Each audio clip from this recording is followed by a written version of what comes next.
Frag nicht, wirst du bald erfahren. Das Wochenblatt ist schon unterwegs. Jesus, was bist denn gleich so narrisch? Ach, grüß Gott, Herr Forster. Seid auch wieder dienstlich unterwegs. Grüß Gott, Frau Bürgermeister. Grüß Gott. Ja, wie soll ich sagen, eine eher unangenehme Mission. Was nicht so? Ja. Ach, Albert, ich nehme ein Kilo von den Äpfel draußen mit. Die sind ja wunderbar. Und viel billiger als im Supermarkt. Du wirst in diesem Saftladen da überhaupt nichts mehr einkaufen. Hast du mich verstanden? Ja, aber ich kauf's trotzdem, weil ich die Hausfrau bin und nach dem Geld schauen muss. Ja, und warum soll die Res nicht ein bisschen was verdienen? Weil es die Res bald nicht mehr geben wird. Warum? Ist krank? Nein, es ist eher so, dass der Laden, das Häuschen der neuen Straße weichen soll. Ja, höchstwahrscheinlich. Was? Albert, das darfst du nicht zulassen. Das musst du verhindern. Ja, du kannst doch der armen Frau nicht einfach die Existenz unter die Füße wegziehen. Die arme Frau kriegt von ihrem Verblichenen eine gute Rente. Und außerdem wird sie für ihren Kapuff da mit einem nicht unbeträchtlichen Betrag entschädigt werden. Da brauchst du dich gar nicht drum kümmern. Forster, packen es zusammen. Wir sind in keiner Weise auskunftspflichtig. Niemandem gegenüber. Wie die Dinge letztlich entschieden werden, kannst du später im Gemeindeblatt nachlesen. Naja, wenn das eine beschlossene Sache wird, dann wird das ja eine großartige Leistung. Du kannst wirklich stolz drauf sein. Ach, Albert, anschreiben. Oh, also das hat mir gerade noch gefehlt.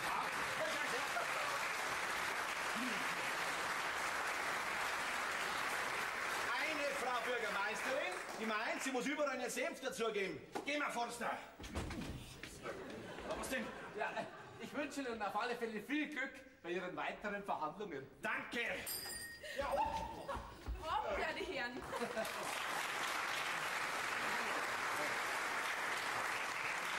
Seid uns bald gegenseitig über den Haufen gerinnt, gell? oh, Entschuldigung, ich war gerade ganz in Gedanken. Ja, ich ebenso. Entschuldigung. Okay, ich hätte ja auch schauen können. Ja, wollen Sie sicher was einkaufen? Ja. Ah, vielleicht ein bisschen Reiseproviant, hä? Chance. Die Besitzerin von da, die ist nämlich gerade hinten im Garten. Nein, die Besitzerin ist meine Tante. Ah, da, schau her. Ja, so ein nettes Nichterl hat die alte Räsel. Herr Bürgermeister, wir wollten doch gehen. Wann wir gehen, das entscheide ich, nicht wahr? Und jetzt gehen wir. Ja, oh ja, bitteschön. Also, Fräulein, es hat mich sehr gefreut, Sie kennenzulernen. Fräulein... Evi Seebacher. Fräulein Evi Seebacher. Ja, man sieht Sie vielleicht einmal bei Gelegenheit wieder, gell? Und noch viele Grüße an das werte Tanterl, gell? Dankeschön, ich werde es ausrichten. Ja, auf Wiederschauen, ja. Wiederschauen. Forster, gehen wir doch einmal hin.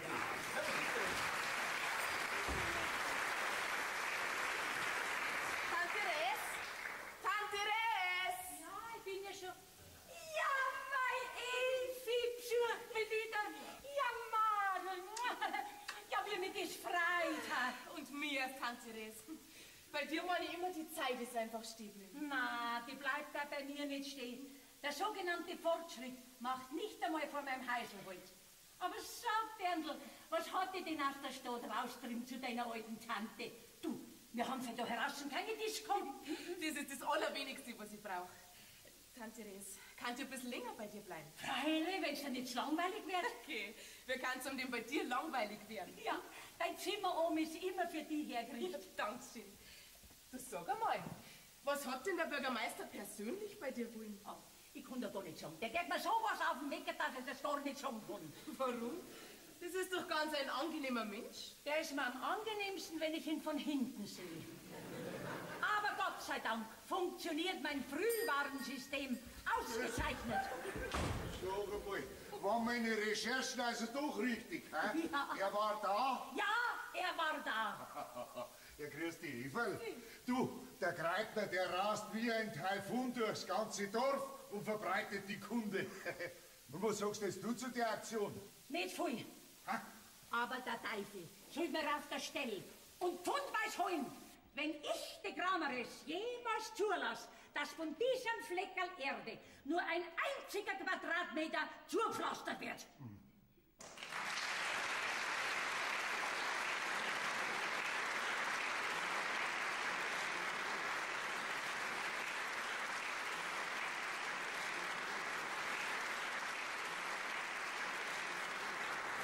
Madel, du sollst doch Urlaub machen und nicht den ganzen